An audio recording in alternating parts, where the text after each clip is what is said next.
everyone, and welcome back to another episode here at the Damage Report. We've got two things that are the same thing, actually. We've got an awesome guest joining us and a bit of a throwback to the early days of the Damage Report as we are joined once again by Dan from the internet. Dan Evans, how's it going? Hello, welcome, fans, lovers, all the people who are here. It's amazing people can see the complete growth of me from being afraid of the camera to now assuming that I have fans loving to watch me on screen. This is what you've done to me, John. It's good to be with you. That was a lot of self-analysis all in one go there, but it's good to know who you are. I'm glad that we can do that. For people who might not know, Dan was originally, not originally, but at one step in his life was a producer. He had other steps before that, but he was a producer for the Damage Report and has joined us as a guest multiple times throughout the pandemic. So always glad to have you back. Now, Dan, you of course have your own shows, so why don't you tell people about those? A couple things here and there. Currently there's Power Report, you can check it out. Just follow me at Dan from the Web on Twitter and I have the links to everything. But Power Report, I do the podcast every 2 weeks, kind of doing like a Sunday show kind of thing, but trying to include the perspectives of people from the left, people of color, just trying to make that cool. Then there's my music podcast, AudioFace. I release that every week. It's just a music review show that occasionally ends up having to break news about sexual harassers in the LA indie community, but that's a totally different thing. Fun times, and but also we cover music news and we review albums every single week. So it's actually supposed to be like my break from things. It's really fun. That's awesome. And no, yeah, I just love being on the Damage Report as well. So that's pretty much all I got right now. Glad to have you here. That's actually why we have you on, is because obviously I devote so much of the Damage Report to music news and analyzing what's going on in the musical world. People were really mad last Friday. So we were talking about the death of the Prince and then DMX, and I referred to him as a singer, and people had a lot of problems with that. I get that it's not that he doesn't sing. I get it. It was just a slip up. I listened to DMX growing up. Everybody just relax. Anyway, don't worry. Those sorts of mistakes will not happen from Dan. You're gonna have very respectful coverage of the music community. Anyway, thank you everybody for joining us here for this show. We've got a lot to cover in the next hour, including updates and the story of Daunte Wright, which we talked about yesterday on the show. John Boehner gets even more open about what he thinks about some people in politics. Just a fun little story. We're going to try to figure out what empathy means in regards to conservatives, how it functions, when it functions, and for whom it functions. We've got updates on Afghanistan, updates on the 5G Wi-Fi chips that are now circulating through my bloodstream. Turns out they might have some issues. We'll be talking about that. And Nikki Haley's massive flip-flop when it comes to the 2024 presidential race. That's gonna be fun. Not because I care at all about her, I honestly don't, but I have a feeling that a lot of people are gonna be taking the same path that she has. So with that said, everyone, thank you for being here. Please hit the like button, share the stream if you haven't already. And as Dan and I talk about the news, you can send us tweets and super chats and comments on Twitch and all of that, and we'll respond as we go.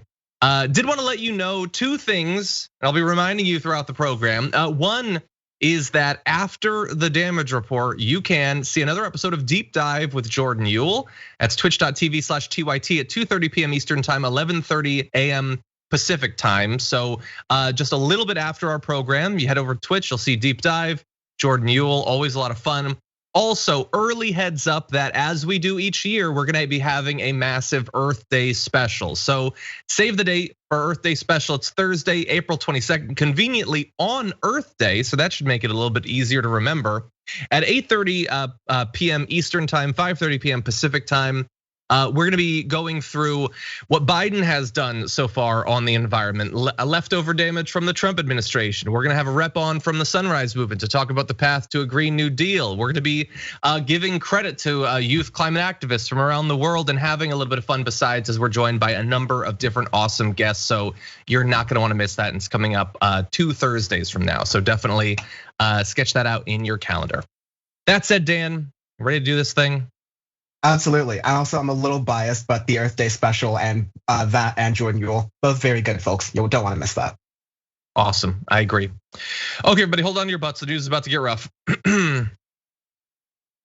Yesterday, we talked about the most recent needless officer killing of a black man. This is Daunte Wright being killed in Brooklyn Center. We gave you some of the details as they were developing, but even as our show was going on, new details were coming out. And so we wanted to update you on a few of those, including that the officer who killed Daunte Wright has been identified. This is Officer Kim Potter, a 26-year veteran of the Brooklyn Center Police Department, identified as the person who fired a bullet in a 20-year-old Daunte Wright's chest. She's been placed on standard administrative leave. So they really gave it to her with the standard administrative leave after she killed him.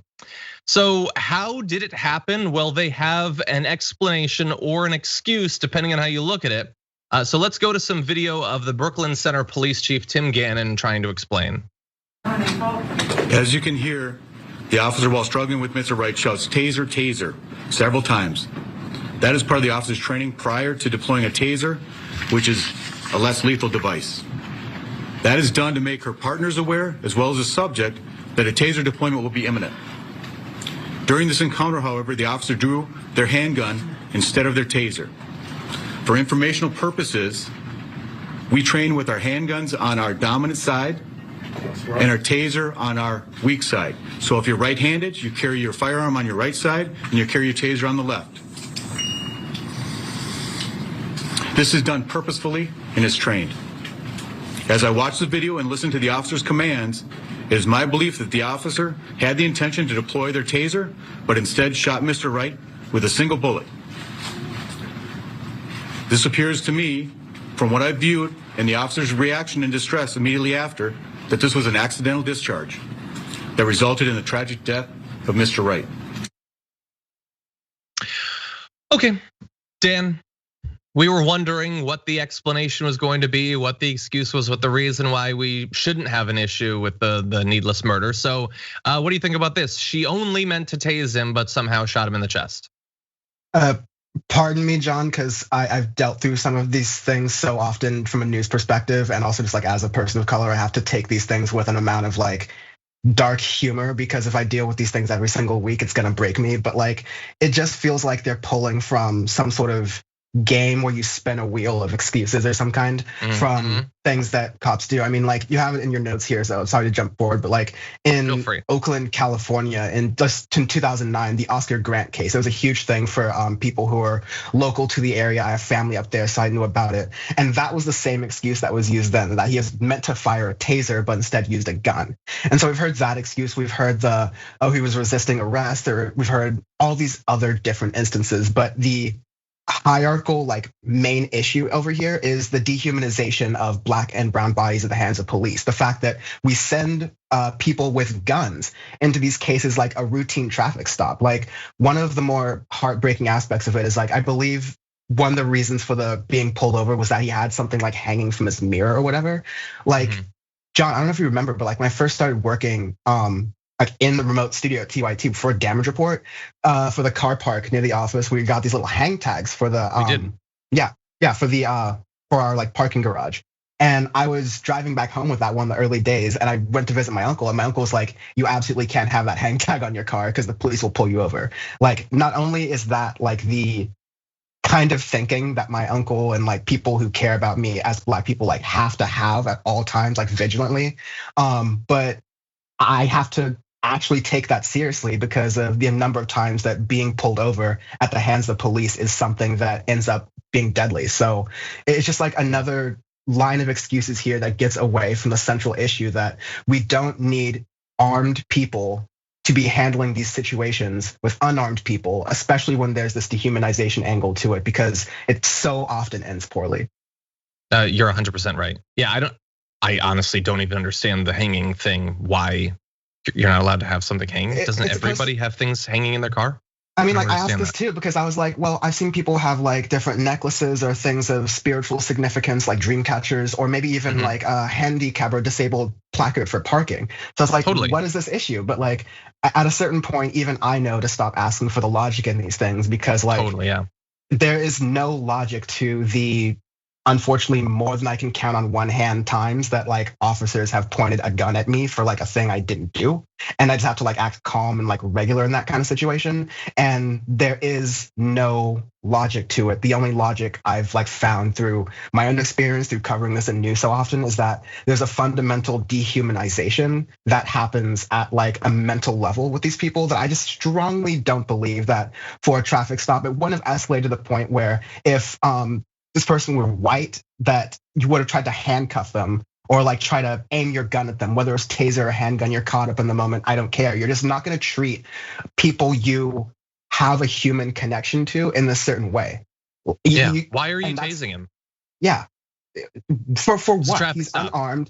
This is another case, like unfortunately these things happen so often that this is another case where the girlfriend and like there was another like child like nearby in the car watching this whole thing. So like now we're like bringing a dangerous weapon into a situation now these other people involved.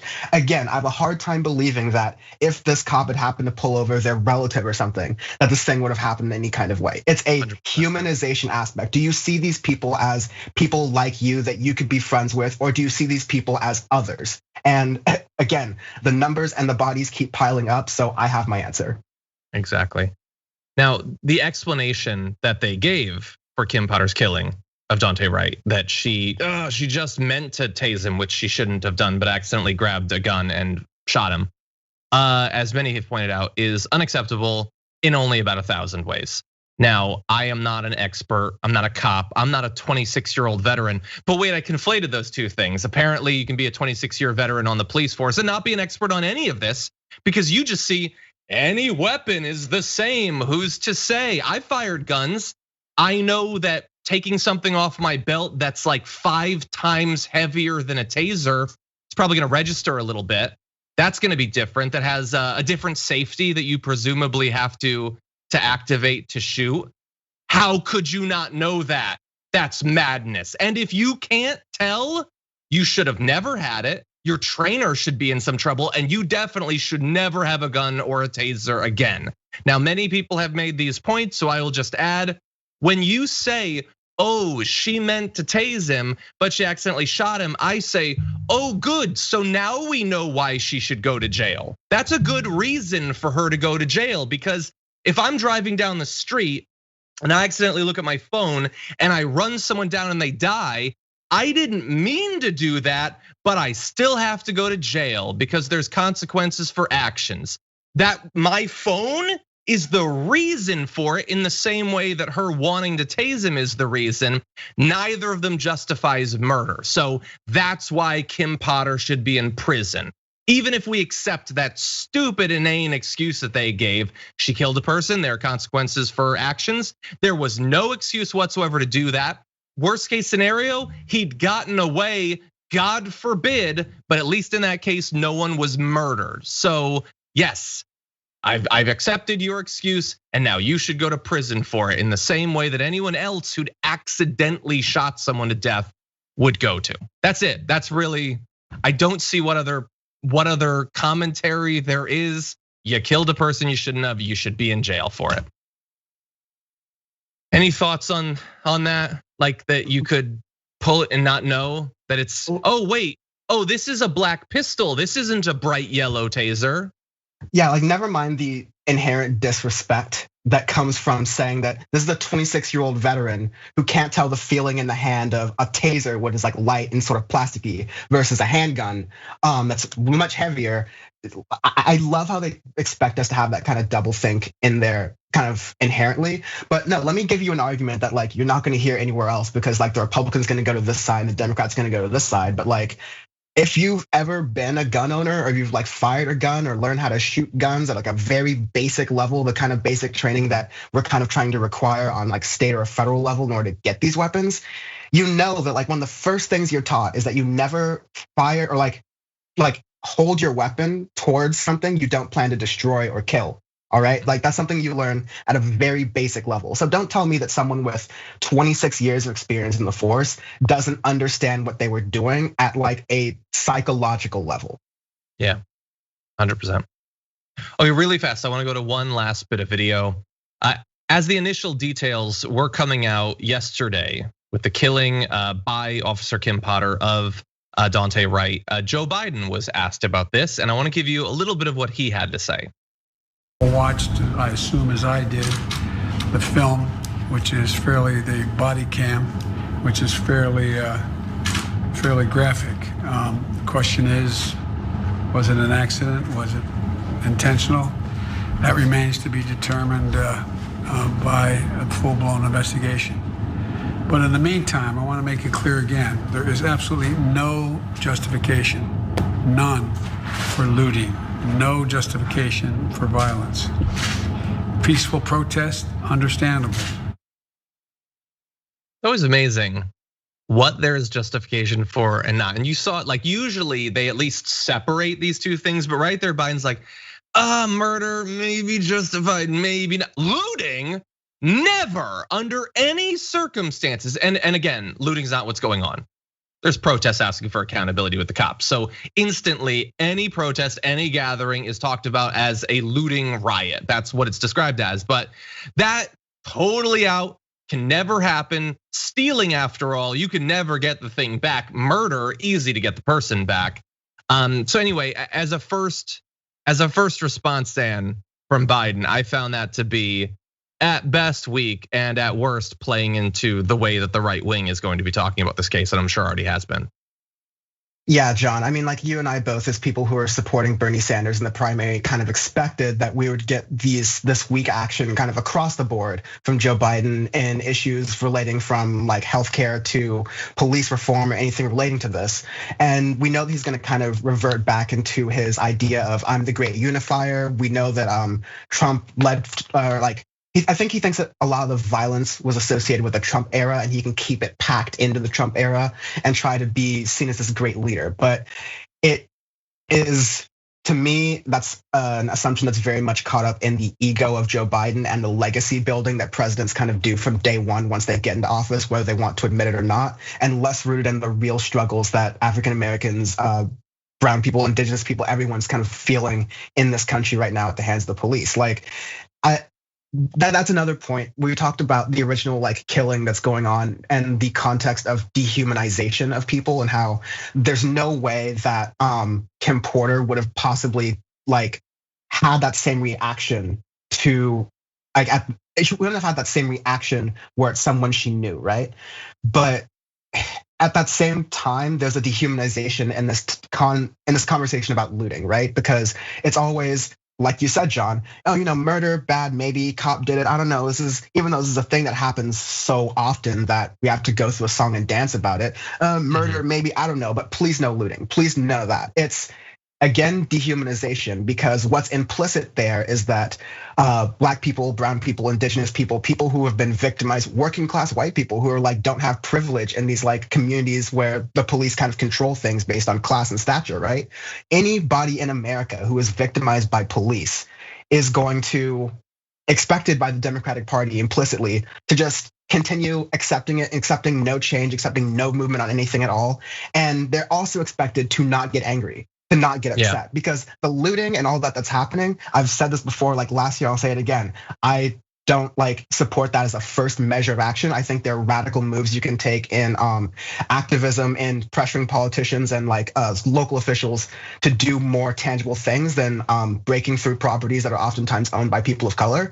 But that's an expression of frustration because the usual like methods of acting within a political system are no longer working. When you see constant like rioting and looting, that's a sign of a failing political state. And again, in the context of this dehumanization of people of color, it's very clear that Joe Biden and his sort of regime within the Democratic Party aren't interested in tackling these bigger structural issues. Yeah, like returning the soul of America apparently doesn't have anything to do with stopping the cops from killing people. That's a different soul, I guess. It's not America's soul. Yeah, and the cops will always say, no, okay, yeah, so like we goofed and we killed someone, but like everybody just calm down and just go away. We'll take care of it, because that always works well. You always get justice when everybody just waits patiently. Look about like Derek Chauvin. It's like maybe there's a chance after a year of protest that maybe they'll get him. Anyway, so like you train people that if they do what you tell them to do, if they're quiet, if they're silent, if they protest in the way that Fox News is comfortable with, they have been trained to know that they will get absolutely nothing from that. So you would have to be insane to think that that is what they will continue to do. Anyway, we're going to see what's going on with the audience and then launch into some other news. First of all, I wanted to welcome our new YouTube members, Kirk Sean, Maria Jose Flores, Elizabeth, Big B, and Kathleen Cloud. Thank you for being members on YouTube. Really do appreciate that. You have access to all of the emojis and an egg next to your name, which is fun. Let's see. Wayne Sugahara says, should Dan be Rhythm Dragon? I don't remember if Dan had a dragon name from previous appearances on the show. Let's take it in stride, see how it goes. Yeah, I'll let it come past. Okay.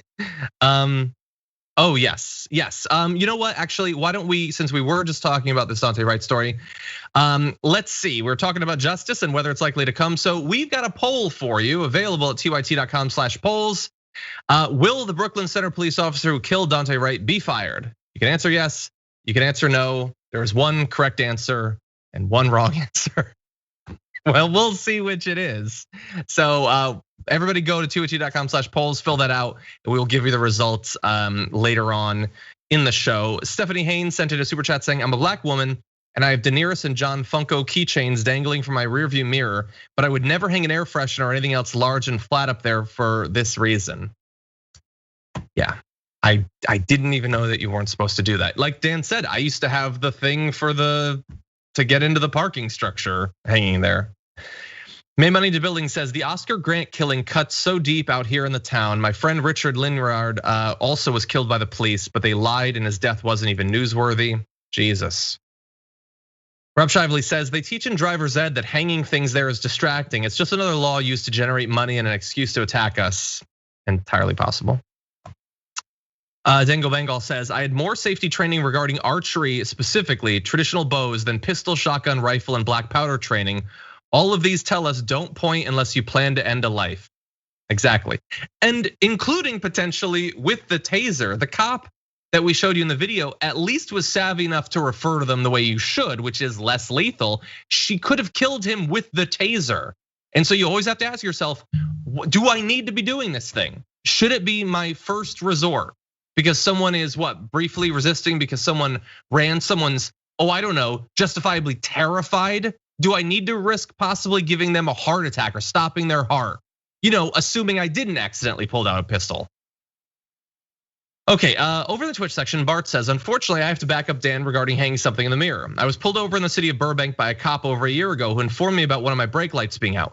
Fortunately, he did not give me a ticket for the brake light out. Before he let me go, he informed me I should remove my parking pass from my mirror. I asked him why. He said it obstructs the view while driving. I didn't want to dive deep into his logic. I just wanted to go live in my life. I'm sure it would be a different story if I didn't have white privilege. I miss you, Dan. Be safe, my friend. Love you, Bart. And I listened to your podcast, by the way, Tao 205. I could just listen to you talk about things forever, man. So keep that up. That's awesome. Over on Twitch, Brandy Lou gifted 5 tier 1 subs. Baltic Dragon gifted 2. Thank you to both of you. Dog Barker subscribed for the 6th month. Thank you, Mycelium Dragon. Appreciate that. Fussy Tauntaun subscribed for 8 months. That's a funny one. Always Honey Dragon for 8 months as well. Thank you. Baltic Dragon here for 10 months. We had a 14-month yesterday. That is amazing. And let's see. Dranoa says, watching Fauci talking about J&J, and I couldn't help thinking of John, sending positive vibes as suffering lives in our mind. We will get to the J&J, don't even worry about that. But for now, let's talk about something very different. Over on Fox News, Jesse Waters apparently just had a child and he's out on leave as a result of that, which gives conservatives an opportunity to do something, evolve in the very narrow specific circumstance where something affects them. So let's take a look at a video of Jesse Waters talking about that and then we'll get into it. My father said just today, Jesse, you better get back on the 5 pretty soon. Your replacements have been really good. I was like, thanks, Dad. But now I'm pro paternity. I used to mock people for taking paternity. I used to think it was a big ruse, but now I wish I could take 6 weeks, but I don't know. Apparently, I have people nipping at my heels, so I gotta be back. Look at him. That entire segment is just unbearable, by the way, but they're a great group of people, so they seem really fun. But anyway, Dan, now that he has taken paternity leave, he suddenly understands why someone would want to do that. And he apparently has changed his position on it. What do you think? I mean, this is consistent in American politics, at least in my life's history, as long as back when in the mid 2000s, when being pro or against same-sex marriage was a major issue in the country's politics. It wasn't until certain Republicans realized that they had relatives who were coming out as gay or lesbian or along the spectrum that they realized that, oh wow, these are people that I care about and I want them to just be happy. So maybe I should support this legislation that allows that to occur and allows equal treatment within the laws of this country. It's amazing, these little moments, here and there happen when you watch Fox News kind of in isolation, and you can think, oh wow, what is like, are any of these people actually real, or are they just like kind of riffing, punching a clock in 24/7? But I mean, the sad thing is like, they're saying this right now and it means nothing. It's gonna be kind of like throwaway banter that like, yeah, us on the left are gonna do this. But like when the next time he's on and he's like talking about universal healthcare or restricting healthcare access for a bunch of people, he is not going to cite, oh, but I think we should actually say that, oh, no Medicare for all. We should definitely include paid paternity care, like paid maternity leave or something like that. He's not gonna then pull into his experience, at least I doubt this. He's not gonna pull into his experience and actually adapt that to political beliefs, because that's a little bit too much learning and a little bit too much empathy than the paycheck will allow.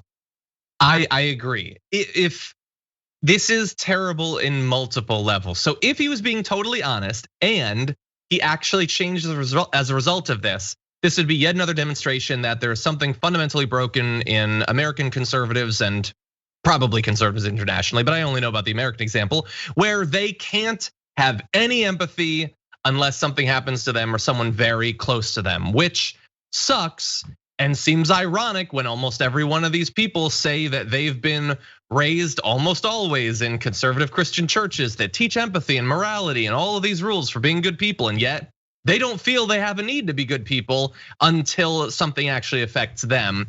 That said, that's sort of a myth anyway. All of these things that supposedly are core to conservative Christianity might be theoretically, but nothing is more core than learning hierarchy and learning that there are circles of who you should care about. People who are like you in as many ways as possible are the ones you care about. The farther you get away from that, the less you actually have to care. But as Dan said, he's not gonna learn. He's not gonna be suddenly advocating for paternity leave, and he's only gonna support Republican politicians, none of whom actually support it. So that's worthless. He's probably lying anyway. But there's a third layer to how BS this is. So we're supposed to believe that Jesse Waters has now learned about the importance of bonding with your kid. He had to be taught that. Bear in mind, he had twins 10 years ago. This isn't even his first kid. So what with the twins? No, I don't want to bond with them. I don't need paternity leave. Now, look, you got to do a little bit of digging, and so you find out that he had the twins in a previous marriage. His wife divorced him because he cheated with a producer on his show, and the new kid is with that woman he cheated with. So it's a bit of a tawdry story, but he already had kids to learn from and didn't, notably. But this isn't just about Jesse Waters. You might remember earlier this year, Meghan McCain, new mother, returned to her co-hosting slot on The View for the first time since giving birth last fall. She'd planned to come back before the election, she explained, but unexpected medical complications, quote, kicked my butt and doubled her time out of the office. The extension prompted a light bulb moment, quote, as I thought about it, the more angry I got that there weren't women in the rest of America that had the same kind of luxury that I had. It takes personal experience sometimes to get on board.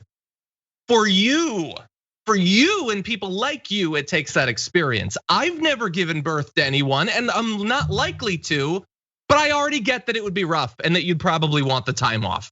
I can have empathy for people in all sorts of life experiences that I'm not in. It's not difficult for some people. Maybe as a country, we should try to figure out why it's difficult for some and see if maybe we can fix that. Because I don't think that increasing the net supply of empathy in America would be a bad thing. It's actually kind of a laudable goal. Maybe Meghan McCain could not, like with a difficult path, learn this very specific lesson about maternity leave. Maybe she could learn something a little bit broader. about caring about people who aren't like you, who are having life experiences you haven't had. I sort of doubt that she had that. I certainly doubt that Jesse Waters had that. Any other thoughts, Dan? John, that was excellently said. I just have 2 quick points. I found that pretty consistently that the difference between, progressives, people on the left, and people who call themselves liberal or, Democrats or even Republicans is usually how far their empathy goes. Because usually in these conversations, you find out that the empathy doesn't extend for other groups of people because there's like a disconnect between how far people are from each other. When I still like the thing that Bernie Sanders said all this time, like months ago now, like fighting for someone you don't know. Like I think that's more American than anything else. Other thing, who wouldn't watch Real Housewives of cable news? Like I did not know anything about that like drama that was going on behind the scenes there. But like there's that. You can go into the Mika Brzezinski Morning Joe stuff. Like there's a lot of weird things. Of course, there's also a lot of like really terrible things happening, like a lot of harassment at Fox News as well. But there's a lot of weird stuff going on at cable news, man. Yeah. Maybe someday we'll be able to do another chapter in Jesse Waters' experience of. I'm not saying he still harasses. I'm just saying, hypothetically, I'm just saying, dude's got some issues. Seems to only care about himself. Anyway, finally, I'll add, according to a 2019 report by UNICEF, which analyzed which of the world's richest countries are most family friendly, Estonia leads the field for new mothers with over 80 weeks of leave at full pay. At the bottom of the table, we're number 1, United States. Grand total of 0 weeks, the only country in the analysis that offered absolutely no national paid leave. Now, this is insane. Certainly insane that we got through 4 years of Trump without it, but bear in mind, we also got through all those years of Obama, including the time where Democrats had unified control, and they do now too. Is anything being done? Doesn't seem like anything's being done. So this is the most obvious thing in the world that we need to fix. Will anyone ever fix it? Stay tuned for the next few decades of American politics. Now that said, let's roll right into a Dan request. Got this for you, Dan. Thank you.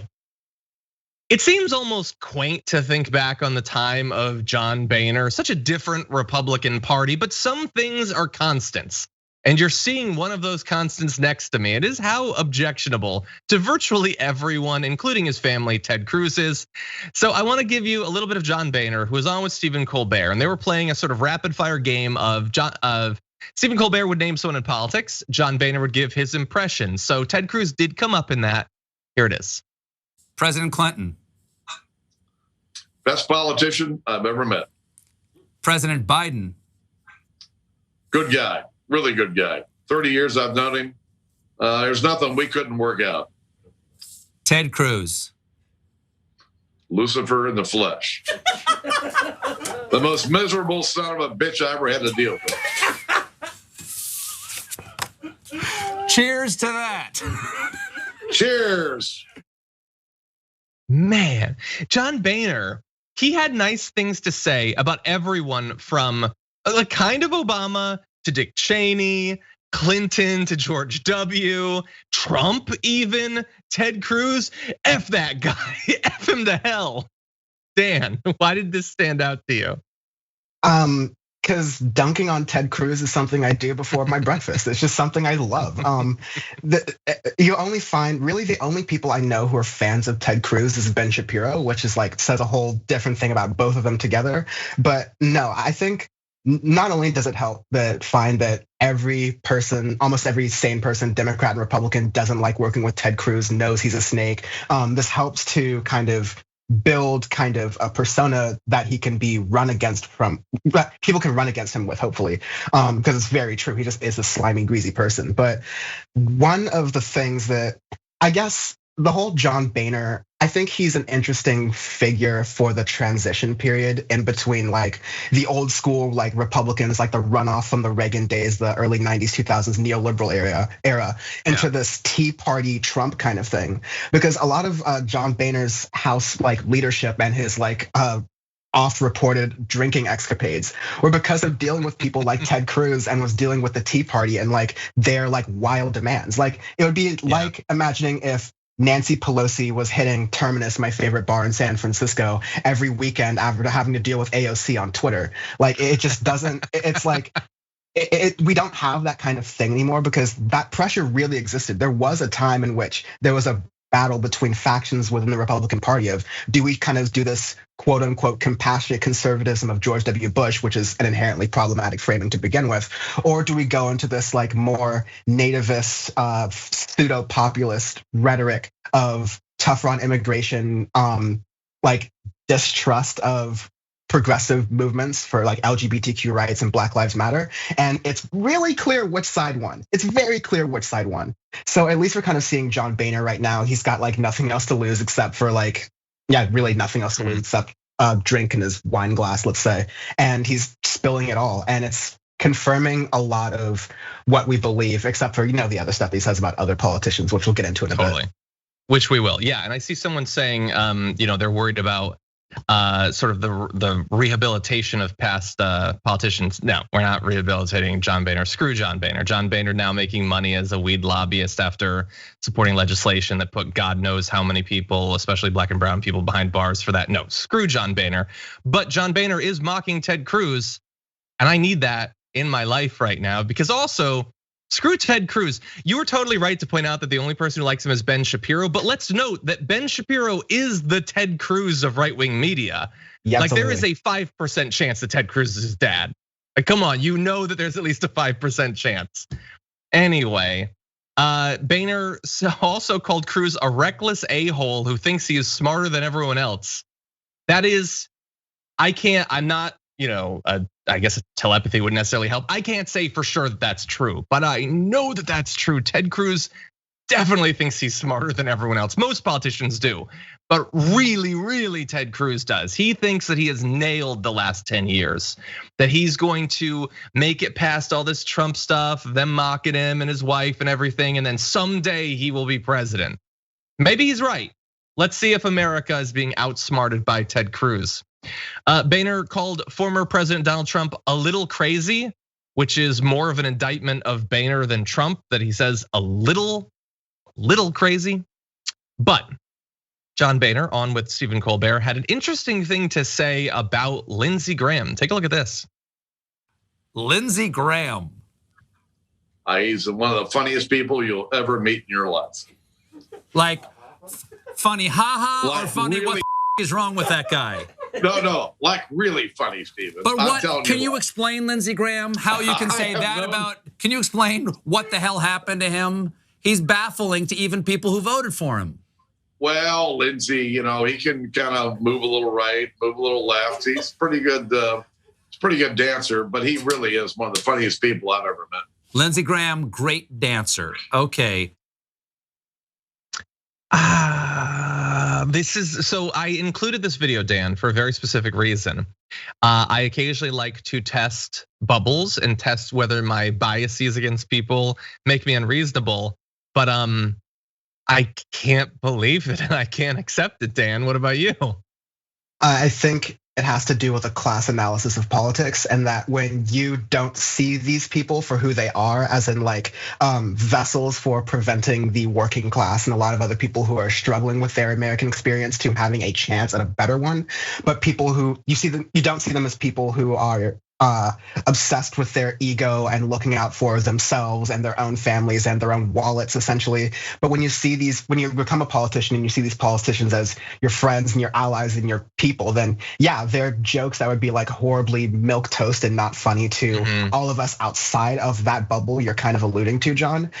It just kind of seems repugnant. But there was, like we were talking about a little bit earlier with some of these Boehner clips, there's a little bit of, I think Boehner's telling a lot of his truth, but there's a little bit of coded language in there. Like he referred to Bill Clinton as one of the best politicians and for some phrase politicians that he's ever met, which is like damning with faint praise there. But like we knows what he means, like a flip flopper, and that's kind of the same thing Lindsey Graham, Boehner's saying about Graham here is that he's a dancer, as Stephen Colbert kind of wrestled out of him a little bit. So to me, to the point that yeah, we shouldn't be glorifying John Boehner and these actions and all these different things, whereas using the fact that these people are egotistical vessels and want to spew their side of the story and have the last word all the time. Based on what they're giving us, it's a look into how power sees itself and how insular it is. And that, I mean, to quote the great George Carlin phrase, it's a big club and we ain't in it. Mm-hmm. Exactly, yeah.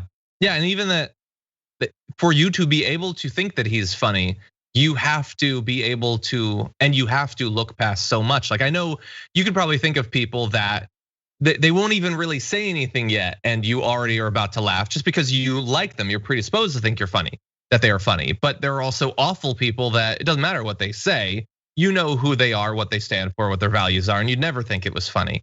Lindsey Graham is terrible. He is an absolutely terrible person.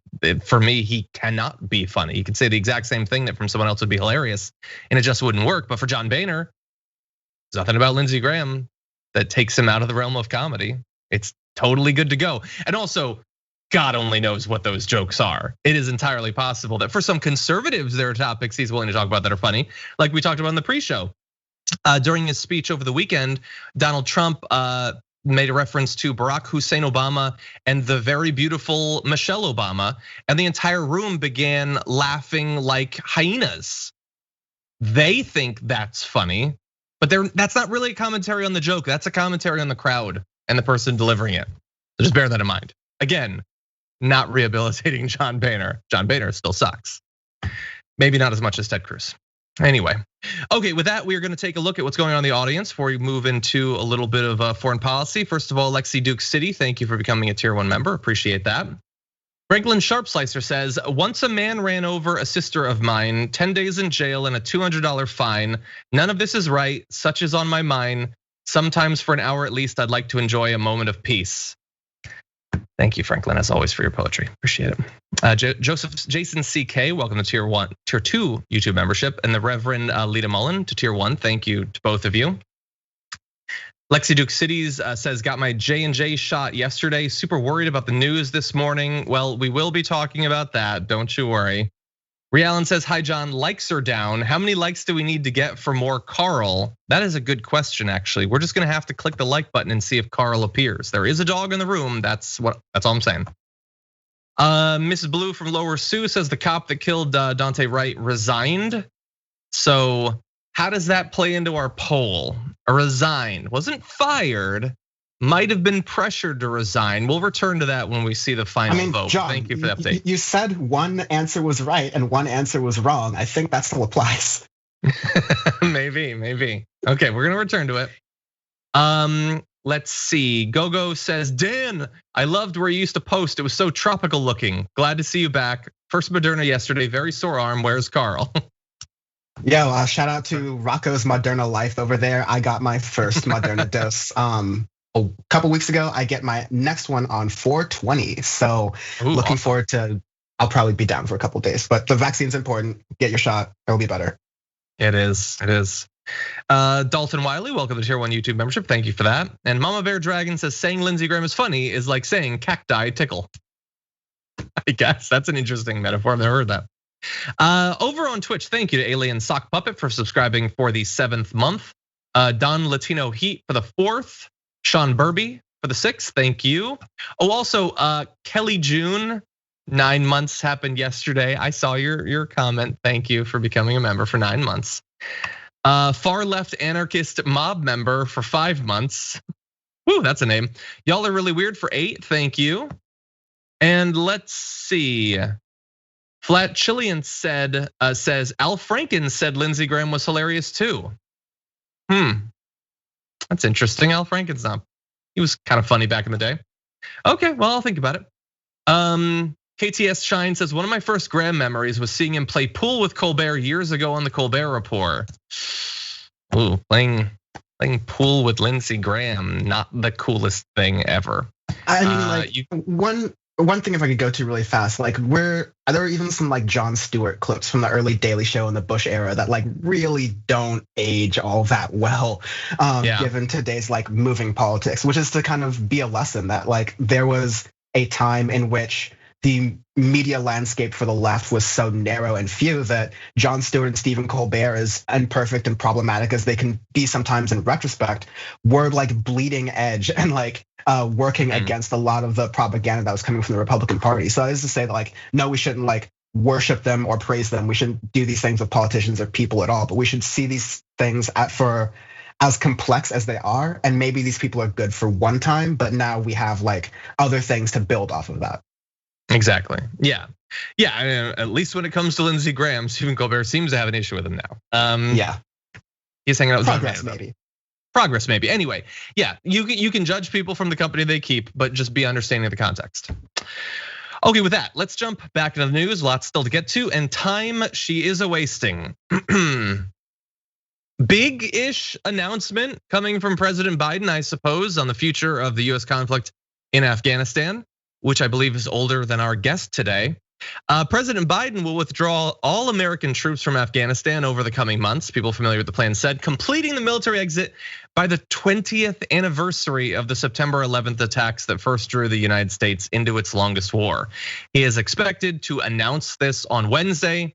This will keep thousands of US forces in the country beyond the May 1st exit deadline that the Trump administration negotiated last year with the Taliban. So from my point of view, good news, bad news on extending past the May 1st deadline.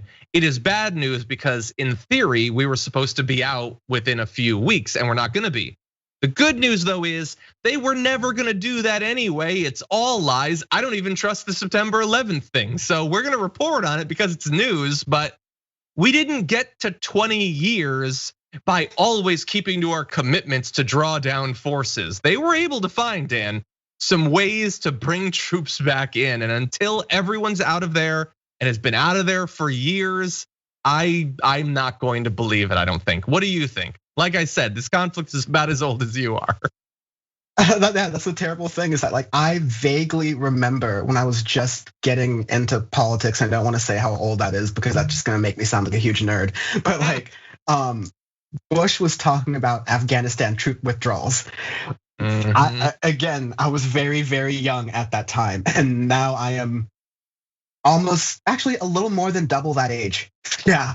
So let's just say I'll believe it when I see it. The Taliban, like I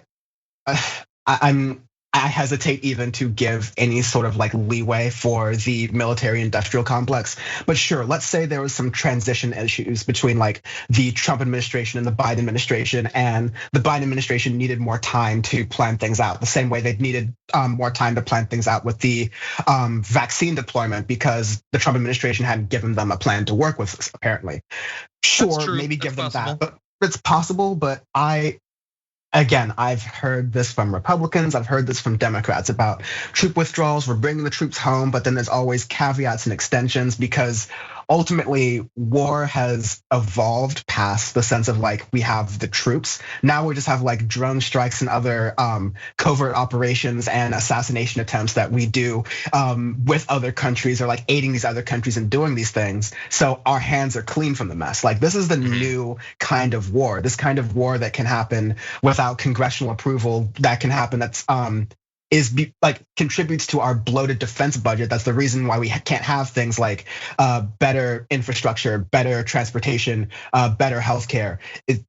This is where it all kind of comes back home quite literally. And so I hope for like the sense of the fate of the country and what we can do both domestically with that money, but also internationally, and not continuing to make generations of people who hate America. But I know that these forces like are much more powerful than Joe Biden, and I know that America is addicted to its political and military machine. So I'm holding my breath here. Exactly. Yeah. Not holding my breath here because holding my breath would be a problem in this case. That's true. Look, I have gotten predictions about Joe Biden very wrong. I said early on in the primary, Joe Biden, come on. So clearly I can get it wrong. That said, I think as president, if there are things that he can do that are very easy, he'll do them. Very hard, that's gonna be a lot more difficult. And this shouldn't be hard, but clearly it has been shown to be. So look, if we hit September 11th and there's not a single soldier there, that would be great. If we hit September 11th and in fact they've increased the numbers because, oh, what do you know? There was a bombing. Here, let me give you a spoiler. There will be bombings between now and September 11th. Probably a great number of them. Or if there's no longer troops, but we have like specialists that stay behind to assist some force there. There's contractors, there's some other name that still means the US is spending money in Afghanistan. I'm going to be not exactly surprised. Now, right now, there are 2,500 US troops in Afghanistan still. Although the number fluctuates and is currently about 1,000 more than that. They're also up to an additional 7,000 foreign forces in the coalition. They're the majority of them NATO troops. That is a big military force decades after it began. And along the way, 100 times they've told us, well, if we leave, there could be chaos. So instead we will stay and there will be chaos year after year after year after year after we spend countless dollars. So good, if Biden does it, good, I guess. But like Dan, we'll see on September 11th. Okay, now the story that I know many people have been, okay, we have the poll results. Okay, well, let's see. Now that we have that update, and a couple more people have sent it in. So thank you for the breaking news update on Kim Porter. But no, we don't have the results. You tease, God damn it. Anyway, I'm kidding. Okay, so we'll have that later on. More time for people to fill it out by going to tyt.com/polls. Let's get that number up there. Of course, now with the breaking news, seems like it might bias the results, but we'll see together. Anyway, with that, let's jump to this. Yesterday on the show, I announced that I had just gotten the Johnson & Johnson vaccine. So of course, news this morning, the US is going to be pausing the administration of the Johnson & Johnson vaccine. Apparently, after 6 recipients in the US developed a rare disorder involving blood clots within about 2 weeks of vaccination. So that was announced by federal health agencies, but it was picked up and run with by a number of governors. Within 2 hours of the announcement, Governor Mike DeWine of Ohio, a Republican, advised all health providers in his state to temporarily stop giving it. New York, Connecticut, Nebraska, and other states quickly followed suit. So it went from announcement from federal health agencies to a number of states actually stopping it almost instantaneously. We don't know much yet about what is happening, but we do know that all 6 recipients were women between the ages of 18 and 48. 1 woman died, and a second woman in Nebraska has been hospitalized in critical condition. So we're gonna give you more context, but Dan, immediate response to this, they are stopping it in a number of states, at least for now. Yeah, I'd like to say in an era of a lot of confusion about the science of COVID-19 and even vaccines in general, I just like to say that this is part of science where I think it's a good reaction from the medical and scientific community to, even at this very broad scale, watch this very closely. And I know like millions of Johnson & Johnson doses have probably been like administered, but if they're even noticing 8 in these and they're halting it nationwide, that seems to believe that the government and Johnson & Johnson are trying to take this seriously, because obviously they want this rollout to end up leading to adverse side effects since it's a vaccine. So I would say countering a lot of people who this will usually fall into the, see, this is why I'm vaccine skeptical, or see that this is why I don't even trust the vaccines because it's all a hoax anyways. Like, I think we need to understand that the science hasn't been perfect through this, but part of the scientific process is constantly testing, constantly peer reviewing, and then constantly updating that knowledge. It's just that now we're having this happen out very publicly because it's the health emergency. So I think it's important that people kind of get that clear just to begin with. Yeah, oh God, it's difficult, but I would say that I feel a little bit different, and it's entirely possible that they have access to information that we don't have yet. That is entirely possible. That said, I'm not a doctor. Don't take medical advice from me. Don't take legal advice from me. Don't take financial advice from me. You know what? Don't take political advice from me. Honestly, don't take any advice. I'm not an expert. I talk into a camera on YouTube. That said, 1 woman died and another was hospitalized. There have been nearly 7 million doses administered in the US. Roughly 9 million more have been shipped out. That seems like really low odds. As people are pointing out in the chat, like hormonal birth control seems like it has a significantly higher chance of giving you blood clots than the vaccine. And my fear would be, so obviously the last thing they want is it continuing to go out, more people get blood clots. It turns into a huge story like the AstraZeneca one, and everybody is like scared away from the Johnson & Johnson shot. That's what they don't want. Here's my worry that I think a lot of people have. They're gonna pause it. Okay, in a week, they started again. How do people feel about the Johnson & Johnson vaccine? Let's say it's cleared.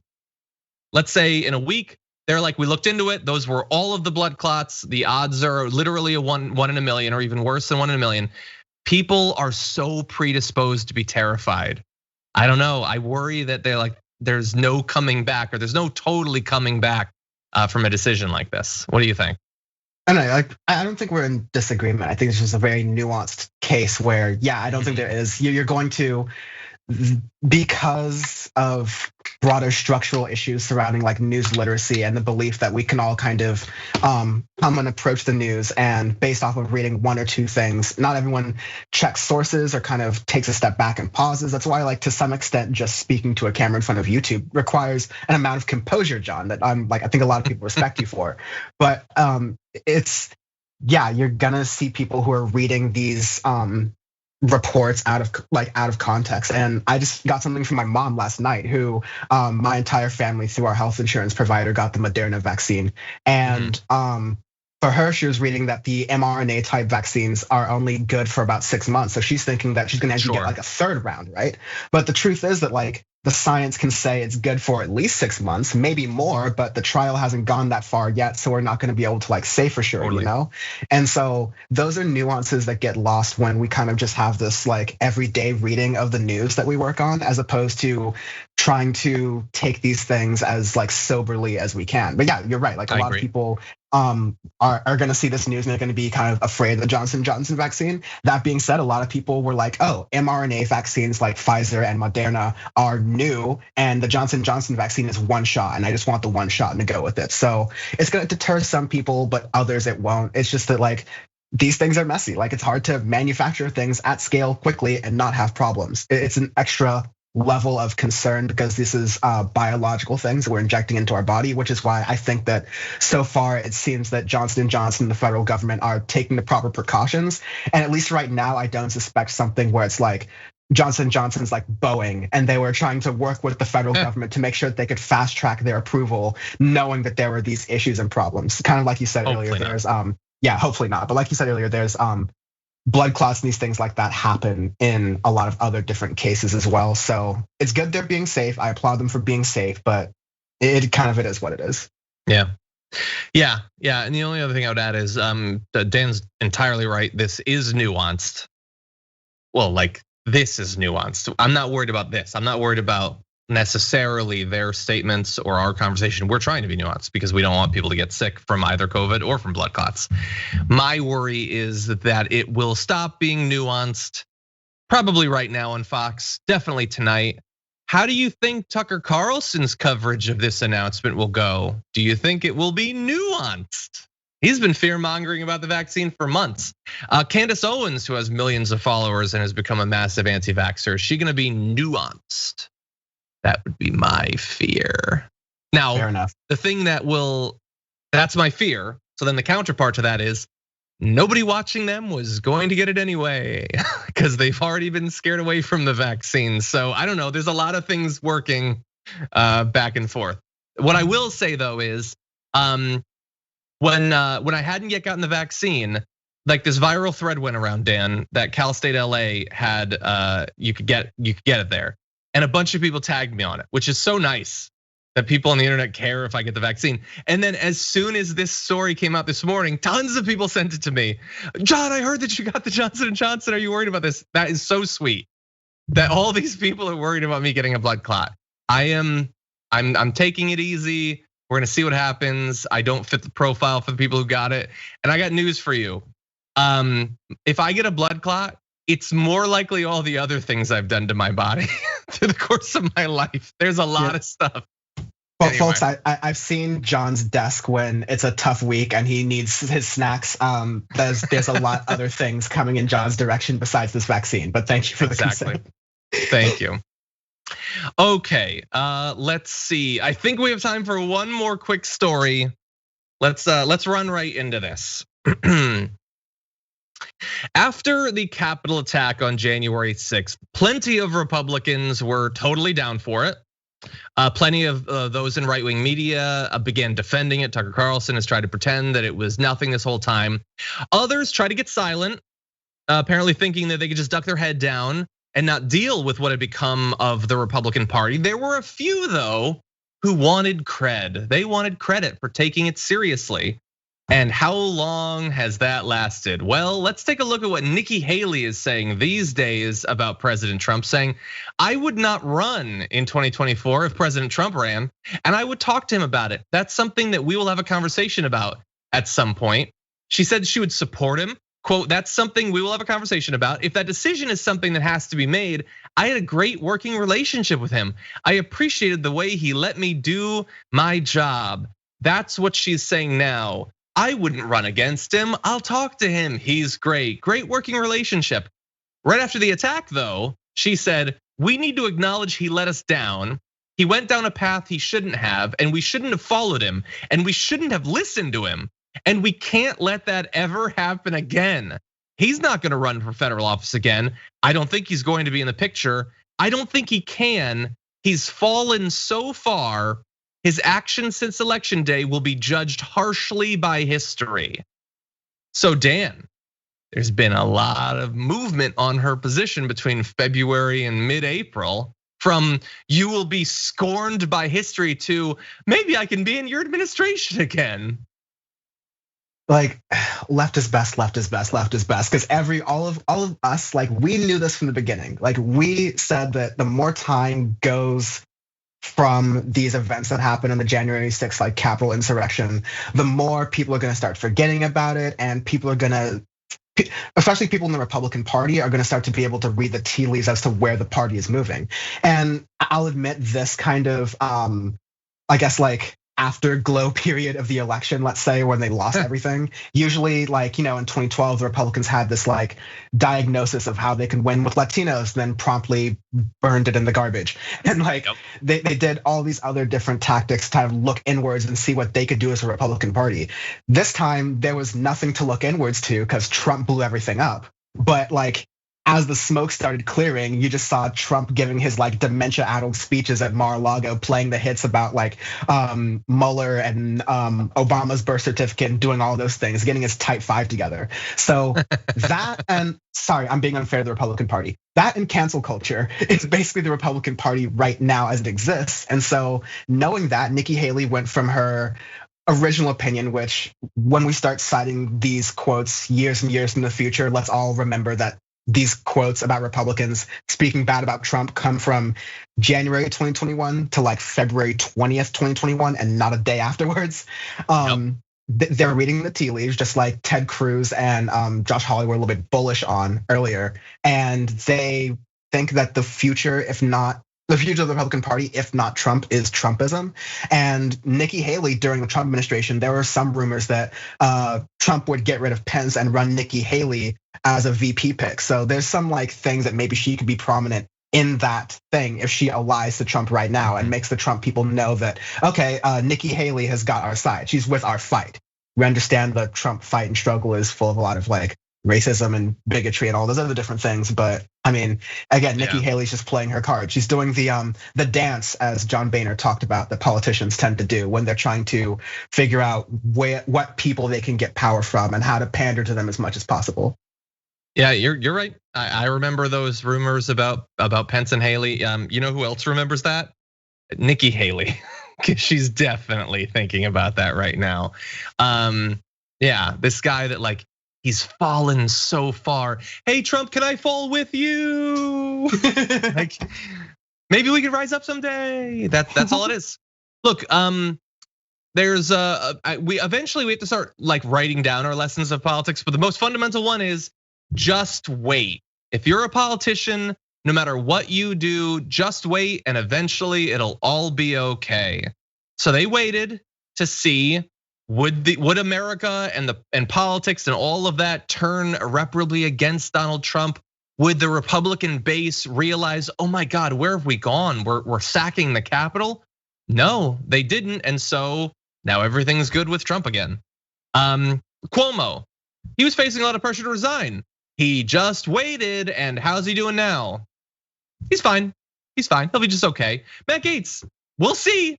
He's not resigning. He'll probably just be okay. I mean, this is the number one rule. Just wait and anything can be absolved. Sexual harassment complaints, treason against the republic. Like, we can forget all of this stuff if you just have a bit of patience. And Nikki Haley, like, she cares more about her career than about what another Trump campaign or presidency would mean. And he doesn't even have to win to do more damage. If he does run again, I mean, think about what will be done by him, by his followers, by state Republican parties, trying to make it easier for him to potentially win. It is going to be utter chaos, and she is totally down for that. Yeah, the blatant sort of like cynicism that we see with these politicians as they are trying to get power, combined with how quickly we forget about these things, and the things they do that we should try to replace them for. Like, it would be such a funny sort of thing, like a sitcom sort of thing, if it wasn't like one of the things that will lead to the destruction of this country over time. Is that like, we can see this from a mile away. This is going to end poorly. Exactly. Yeah, that's gonna be the new tagline of the damage report. This is going poorly. Anyway, I think we have the poll results, so why don't we bring those in and see what you all think. Will the Brooklyn Center police officer who killed Daunte Wright be fired? Well, 23.62% of you said yes. 76.38% said no.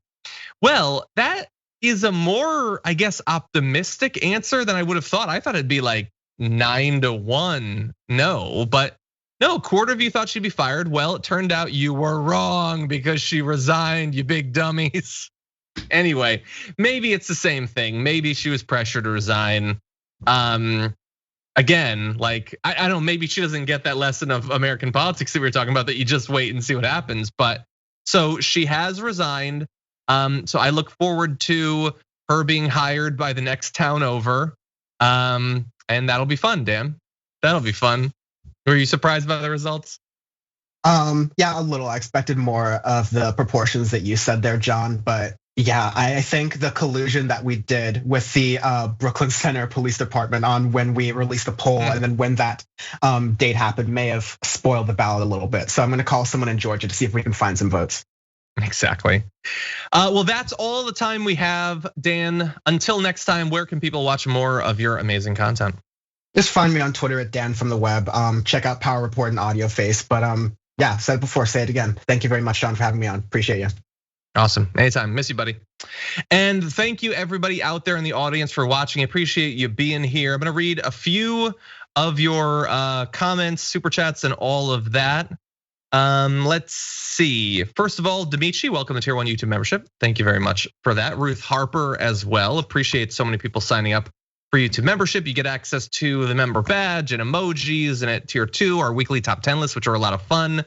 I think, I don't normally preview this so far in advance, but I think the top 10 list next week will be, since we have Francesca, I want our favorite comedians.